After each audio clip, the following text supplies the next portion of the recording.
dhiifama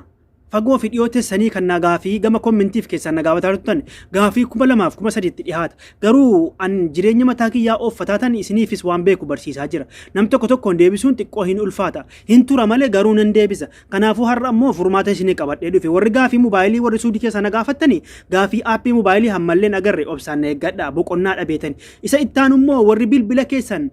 sagalee ta'ee wanna fedhe siitingii keessaa badee jira bilbilli keessan hunda isaa dubbisee fixuu hin danda'u isinii himuu hin danda'u kanaafuu guutummaa siitingii keessanii har'a isiniifan agarsiisa waa sadi tokkoffaa jawaala keessa restore gootanii memorii suuraa fi viidiyoo keessaa baafattanii siimii keessaa baafattanii restore gootanii bifa haaraa bifa gaafa bittan utti deeffachuu inni lammata siitingii guutummaa isaatti gubdanii restore gootanii bifa haarawaatti deeffattanii wanti hundinuu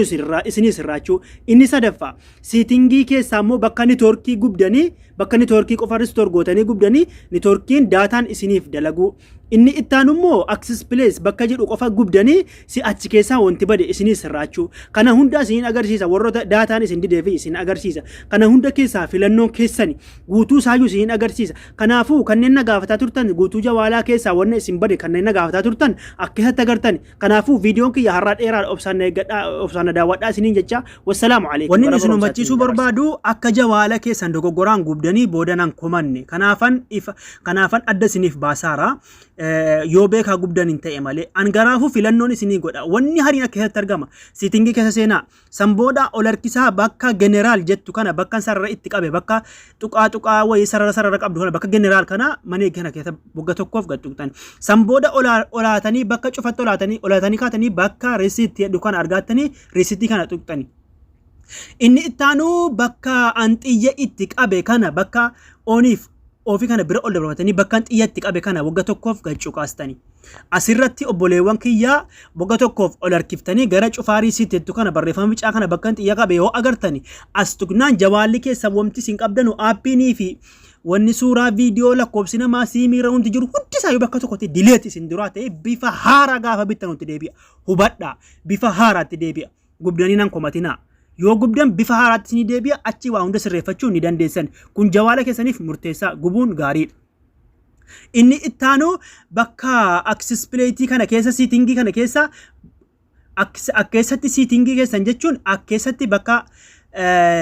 yoo kana gubdan siitingii keessaa wanni sirraate wanni babbade access plate kana keessaa isiniif deebi'a kana gubdanii cufatee kee deebi'a jawaalli keessan inni ittaanu bakka barreeffamaa sadaffaa kanarratti yoo itti fayyadamtan kunis waan achi keessaa gubdan isin fayyada kunis baay'ee isin fayyada inni ittaanu bakka reesitti niitoorkii siitingii kana yoo gubdanii bakka niitoorkii siimii akkuma argaa jirtanu siimituudha moo siim waan irratti daataan kee dalaguu didee kanarratti yoo feetan tuura gootanii yoo feetan immoo waan irra gootanii gubdanii andaganaa achi isiniif sirraata daataan keessan isiniif dalaga warri daataan dalaguu dide inni ittaanu guutummaas resit all sitting bakka jedhu kana bakka xiyya itti qabeena guuta yoo akkas gadhuxanii bakka resit sitting jedhu kana sitting keessan guutummaatti on your phone guutummaatti ni gubata sitting keessan guutummaatti gubatee bifa haarawaatti deebi'ee jawaala osoo hin taane barnaamijii keessan hin gubatu tokko suuraan keessan hin gubatu lama viidiyoon keessan hin gubatu sadii lakkoobsi keessan hin gubatu bakka all sitting bakka resit all sitting kana irratti yoo gubdan sitting qofa isinii sirraata egaa hordoftoota kiyya kana osoon gubuniin duratti viidiyoo kiyya deddeebitanii dhaggeeffachuudhaan gubaa wassalaamu alaykum warahmatullaahi wabarakaatu akka jawaala keessa of duraa hin miine amaanaa wannan jedhe kana fayyadamuun yoo jawaala keessan gubuu feetan gubaa yoo siitingii feetan gubuu waan hunda akka argattan wassalaamu alaykum